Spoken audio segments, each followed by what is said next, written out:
Hello, Meoni here, and welcome back to another event preview video. This then is from the Lodestone. A link will be in the description for you to go check this out if you want to see it in more detail. But essentially, this is the Yokai Watch event returning to Eorzea.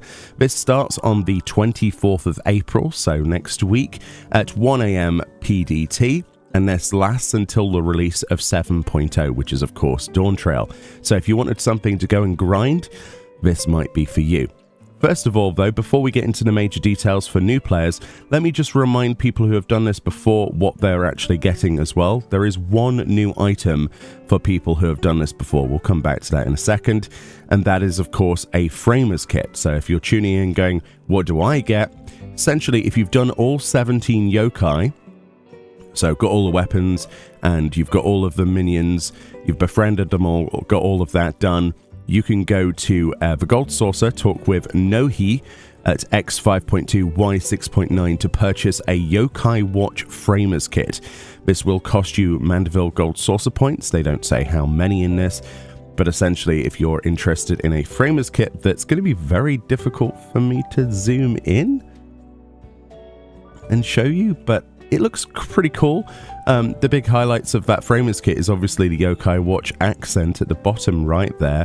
The portrait frame's quite nice. I mean, all of these are individual elements that you could put on your player portrait if you wish to, your adventurer plate. Yeah, it's not too bad. It's not too bad. But that is all. If you were wondering, oh, I'm not a new player, what do I get?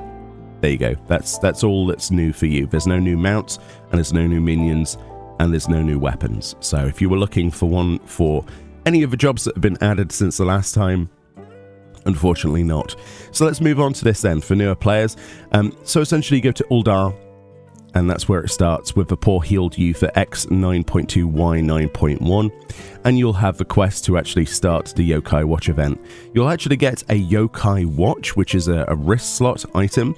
If you've misplaced this, you can actually go to a calamity, I think a recompense officer in any of the starting city states, and you will be able to get this one back. You will actually need to have that equipped. You'll also get the Yokai Medallion, which actually gives you the UI when you press on it to actually see what you need to do, basically, for the event, what quests you need to do, you know, what fates you need to go grind. So essentially, you accept the quest.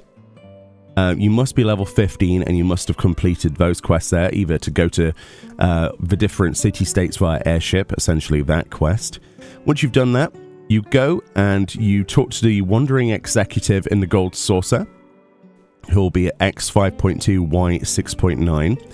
This guy's going to introduce you to your favorite yokai, and you get to choose. If you befriend one of these, you'll be able to summon them as in-game minions. So then you need to collect more medals to meet more yokai. So you choose one, and then you need to complete the journey with them. It'll make more sense. But for example, if we click on these are the minions, what they look like in the actual game. There are unfortunately no new minions. I was hoping they were going to add some of the other characters from Yokai Watch for some of the jobs that have been added since, but alas, that is not the case. But yeah, so basically you choose your minion once you've chosen one, and then you go and farm medals, and I'll show you how to do that in a second. But once you've handed over your medals, you'll get your yokai, so that's at 5.2 Y6.9. It tells you what minions are. So here's the basic premise. So you equip your Yokai Watch, and then you take part in fates in the various areas listed below in this thing here to get Yokai medals. Okay, so this is anywhere in A Realm Reborn. This includes Lenosha, the Black Shroud, and Thanalan, so all of the fates there. But in Heavenswood, this covers everywhere, and in Stormblood, there's everywhere there as well. Ideally, a good tip for this is if you have access to Blue Mage, that makes fates a lot quicker. But ideally, sometimes people can be killing those fates a little bit too quick. And if you're a new player, traveling between those fates is going to be an absolute nightmare. So my recommendation for a lot of people who are going to do the Blue Mage route is to go somewhere that isn't as accessible to a brand new player, if you would. That's kind of my hopes, that people listen to that, so that people who don't have mounts can go around with their normal jobs and actually do this without missing every fate in A Realm Reborn. So yeah, if you've got Blue Mage or you want to do it like super quick, go somewhere like Heavenswood or Stormblood areas. I would hope that people would do that to be as nice as possible. But the A Realm Reborn areas, obviously you're going to have to hop between fates there and hope for the best, really. And of course you need to get Yokai medals from the fate, so you need at least silver to get your Yokai Watcher medals, okay? And then once you've got more of those medals, until you've got the maximum amount you need, you go to the Gold Saucer, and that's where you trade them in. There are 17 Yokai to be discovered. Once you've found 13, you can get your first mount. There is actually a second mount for all of the weapons as well. All 13 weapons. And then there's one for getting all 17 weapons. So there's 3 mounts in total. And then obviously we talked about the Framers kit that you can get once you've completed all 17 friends. And that's pretty much how it is. So there are 17 weapons in the game. Obviously not the new jobs that have been added since, but there are actually pictures of what all of these look like. But I think we should probably go into the game and have a quick look at those as well. So there are actually 3 mounts that you can get from the event, the first of which is the Whisper Go, which looks like this. It's a little ghosty mount that kind of reminds me of those machines that you would put 2 pence in and they would rock back and forth outside of shopping centres, if you know that one. So for this particular one, you need to acquire all 13 Yokai minions that were originally available, and you'll get an achievement that gives you this particular mount. Then there is also the Whisper A Go-Go, which is very similar, but is a slightly more glowy version that has Jibanyan sort of hanging onto the side of that. It's a lot glowier here. I've chosen to record this in the dark. Obviously intentional, right? It's always raining and it's always dark when I film, but it's showing off the luminosity there in the game there. To get this one, you need to get all the 13 original weapons. And then when they updated it to be 17 weapons, they also added another achievement that would give you the Jibanyan couch. This is unfortunately only single person use, but it is a really cool kitty couch. Obviously taking you quite a while to get this if you are just starting out, but you will need to get all 17 of the updated Yokai weapons. So there are 17 weapons in total. Originally they would give you rewards for 13 of them on the first one. That's how the achievements are, and then you'll also get one when you get 17 of them as well. So get 13 weapons and 13 minions for 2 mounts, get all 17 for this one. That's how that works. In total, there are 17 weapons that you can get that are undieable, but are really cool pieces of glamour that have some glowing on them. As you can see, they're the monk weapons, the moon rabbit ones. A lot of people love those.